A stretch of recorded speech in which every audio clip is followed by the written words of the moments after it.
प्रदेश बहुत बेहतर ढंग से काम करने का प्रयास कर रही है। इसका एक उदाहरण, जब 3 दिन पहले कारम बांध पर संकट पैदा हुआ और ऐसा लगा कि बांध के सीपेज के कारण कोई बड़ी समस्या पैदा हो सकती है, तब टीम मध्य प्रदेश जुटी और जनता के सहयोग से हमने जो डिजास्टर मैनेजमेंट है उसका एक उत्तम उदाहरण प्रस्तुत किया और बड़े संकट को युक्ति और बुद्धि से टाल दिया।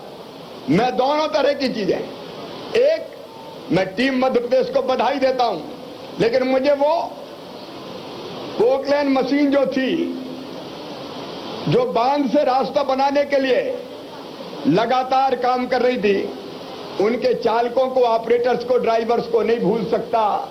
उन्होंने जान जोखिम में डाल के पानी के लिए सुरक्षित रास्ता बनाने का काम किया और इसलिए उन ड्राइवर्स को सम्मानित करने का काम मध्य प्रदेश सरकार करेगी और 2-2 लाख रुपए की सम्मान निधि देगी। मेरे बहनों और भाइयों, प्रदेश हमारा तेजी से आगे बढ़ रहा है। एक संकल्प लिखित भाषण मेरा सर्कुलेट हुआ है, इसलिए उसके बारे में मैं विस्तार से चर्चा नहीं करूंगा, केवल कुछ चीजों का आज मैं उल्लेख करना चाहता हूं। एक, मैं ये मानता हूं, हमारा देश ये मानता है कि एक ही चेतना हम सब में है, सिया राम में सब जग जानी।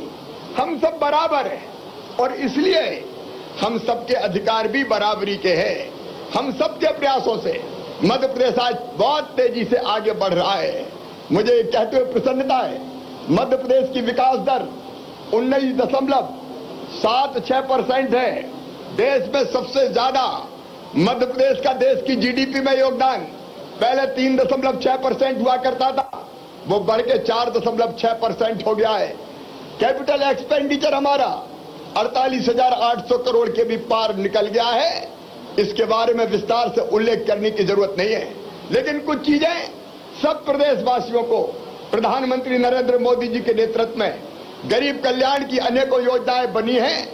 हमारा संकल्प है कि उन सब योजनाओं को हम पात्र हितग्राहियों तक पहुंचाने के लिए सितंबर और अक्टूबर के महीने में एक महाअभियान चलाएंगे।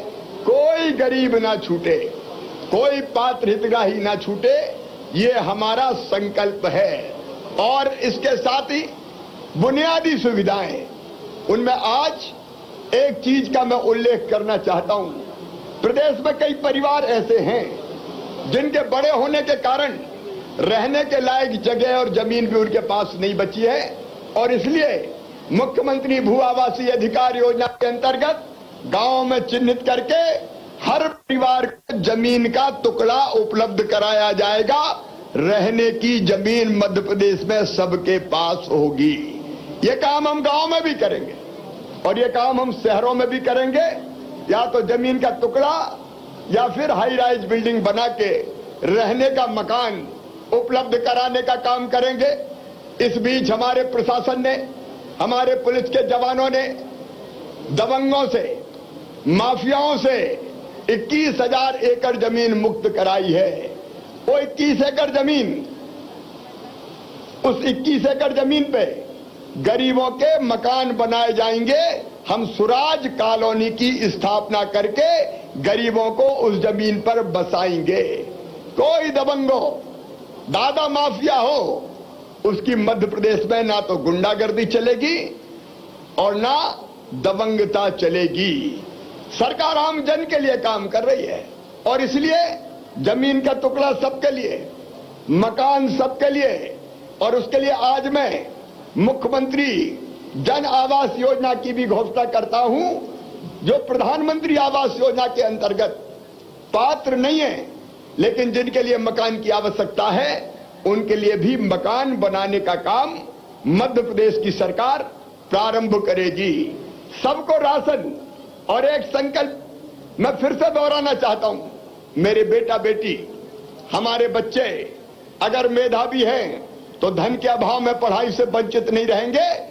हर बच्चे को उचित शिक्षा और जिसकी फीस, चाहे वो मेडिकल इंजीनियरिंग की हो, मैनेजमेंट का कोई और कोर्स हो, सरकार भरवाने का इंतजाम करेगी। सीएम राइज स्कूल के रूप में हमने सर्व सुविधा युक्त और गुणवत्तापूर्ण शिक्षा देने वाले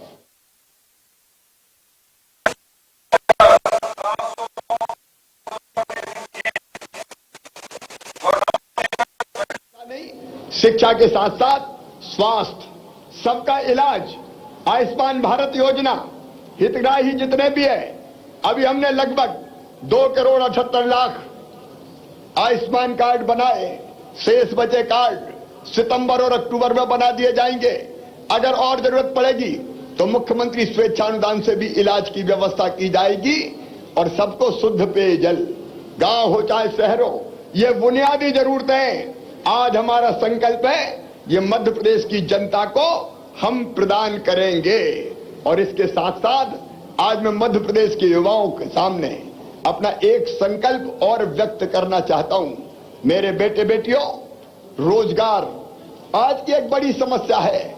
हमने फैसला किया है 1 साल के अंदर 1 लाख सरकारी पदों पर भर्तियां की जाएगी, ताकि हमारे बच्चों को शासकीय नौकरियों में रोजगार मिल सके।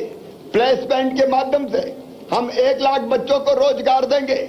लेकिन इसके अतिरिक्त हर महीने रोजगार दिवस का आयोजन होगा। महीने में 1 दिन रोजगार दिवस, और उसमें स्वरोजगार के कम से कम योजनाओं के अंतर्गत 2 लाख बच्चों को हम ऋण देके उनके काम धंधे और रोजगार खड़े करवाएंगे। ये मध्य प्रदेश की सरकार का संकल्प है। स्टार्टअप के क्षेत्र में हमारे बच्चे बड़ी तेजी से काम कर रहे हैं। उसके लिए भी स्टार्टअप नीति मध्य प्रदेश सरकार की बन के तैयार है। मुझे कहते हुए प्रसन्नता है कि हमारे यहां एक स्टार्टअप तो यूनिकॉर्न की श्रेणी में आ गया है। रोजगार देने में हम कोई कसर नहीं छोड़ेंगे। मैं एक बात किसानों के लिए कहना चाहता हूं, बाकी सब योजना पे काम चल रहा है, उसको दोहराने की आवश्यकता नहीं है। लेकिन पिछली सरकार के समय कर्जा माफी के नाम पर कई किसानों का कर्ज माफ नहीं हुआ था, उल्टा ब्याज चढ़ गया। तो वो जो चला हुआ ब्याज है वो प्रदेश की सरकार जमा करके किसान को उस ब्याज से मुक्त करने का काम करेगी। कृषि के क्षेत्र में बाकी सारी योजनाएं चल रही है। केवल 2 चीजों का उल्लेख करूंगा। एक, कृषि के विविधीकरण की एक नई योजना, जिसमें किसान, प्राइवेट पार्टनर और सरकार मिलके गेहूं और चावल के अलावा दाल हो, ऑयल सीड तिलहन हो या औषधि खेती हो, उसको करने में सरकार सहायता प्रदान करेगी। और प्राकृतिक खेती हम करें, इसके लिए हम अभियान चलाने का काम करेंगे।